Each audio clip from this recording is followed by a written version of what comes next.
Ah, le noro, ce petit virus qui s'invite au repas des fêtes de fin d'année et qui sème le chaos dans votre système digestif. Le norovirus était auparavant appelé le virus de Norwalk car il a été identifié pour la première fois dans la ville de Norwalk, dans l'État de l'Ohio, aux États-Unis. Que ce soit par l'un ou l'autre de ces noms, vous avez probablement déjà entendu parler de ce virus tant redouté à cause de ses symptômes fort désagréables. Chaque année, le norovirus est responsable, mondialement, de 685 millions d'infections et de 200 000 morts. Depuis les dernières années, l'Agence canadienne d'inspection des aliments a procédé à plusieurs rappels alimentaires concernant la présence du norovirus.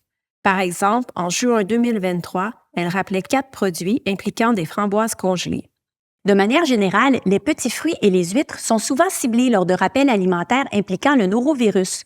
Dans notre équipe de recherche, on s'intéresse particulièrement à la persistance du norovirus sur les aliments et aux moyens de le détecter et de l'inactiver avant qu'il ne se rende à votre intestin. Pour cela, on étudie ses caractéristiques, les symptômes associés et les modes de transmission entre les humains. Le norovirus appartient à la famille des Caliciviridae. On reconnaît les virus de cette famille grâce aux petites dépressions en forme de coupe ou de calice à leur surface, d'où le nom calicivirus. Le norovirus comporte 10 groupes génétiques différents, dont la moitié d'entre eux ont, à ce jour, été identifiés comme des virus causant des maladies pour les humains. Les plus populaires sont G1 et G2, qui, à eux seuls, sont responsables de 99 % des infections à norovirus ayant été recensées. Le matériel génétique du norovirus est sous forme d'ARN et il possède un diamètre de 27 à 32 nanomètres. Il est retrouvé sous forme nue ou non enveloppé. Ça signifie qu'il n'a pas d'enveloppe à sa surface. On pourrait penser que l'enveloppe offre une protection supplémentaire au virus, mais c'est l'inverse. En effet, l'enveloppe rend généralement les virus moins résistants et plus sensibles à des stress comme des désinfectants chimiques qui pourraient mener à la destruction du virus. Quand le virus est naturellement sans enveloppe, les désinfectants se butent à la capside, une coquille de protéines bien plus coriace et moins réactive. Son habitat, un peu partout. Le norovirus se retrouve souvent dans l'eau et il aime particulièrement se lier aux petits fruits, aux huîtres et aux végétaux feuillus, comme la laitue. Le norovirus peut être transmis de différentes façons. Généralement, la transmission se fait de manière fécale-orale, ce qui veut dire que nous ingérons des virus contenus dans des petites particules de matière fécale d'une manière ou d'une autre. Les moyens de propagation sont l'eau, la contamination croisée et les contacts entre les personnes. Lors d'une infection à norovirus, les principaux symptômes sont souvent des vomissements en jet spontanés, des nausées, des crampes abdominales, des diarrhées et de la fièvre à l'occasion.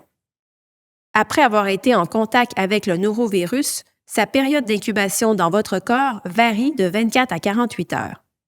Si votre système immunitaire ne répond pas efficacement, vous ressentirez les symptômes de l'infection pendant une période de 12 à 60 heures. C'est un mauvais moment à passer, mais rassurez-vous, les complications dues au norovirus sont plutôt rares. Les jeunes enfants, les personnes âgées et les personnes dont le système immunitaire est affaibli sont plus à risque de présenter des symptômes plus graves. Vous pouvez également contracter le norovirus sans en développer les symptômes. On dira alors que vous êtes un porteur asymptomatique. La bonne nouvelle, c'est que les aliments produits au Canada et au Québec sont assez sécuritaires. En effet, la production alimentaire est régie par des instances gouvernementales et des systèmes d'assurance qualité sont implantés dans les entreprises de transformation alimentaire pour éviter que des épidémies se produisent. Grâce au contrôle alimentaire, les rappels d'aliments contaminés par le norovirus nous permettent de diminuer le nombre d'infections chez les Canadiens. Mais si on veut être encore plus efficace, il faudrait empêcher les contaminations alimentaires et les transmissions à l'humain. Pour y arriver, nous avons besoin d'en savoir plus sur le norovirus. C'est pourquoi notre laboratoire travaille en collaboration avec des acteurs industriels pour mieux définir ses caractéristiques et comprendre ses interactions avec les aliments. Notre objectif est de proposer des solutions adaptées pour inactiver le norovirus avant qu'il se retrouve dans nos assiettes. Cette vidéo fait partie d'une série dédiée aux virus responsables des maladies d'origine alimentaire qui sont au cœur des travaux de recherche que nous réalisons à l'Université Laval. Abonnez-vous à notre chaîne pour découvrir les autres virus transmis par les aliments, comme ceux responsables d'hépatite.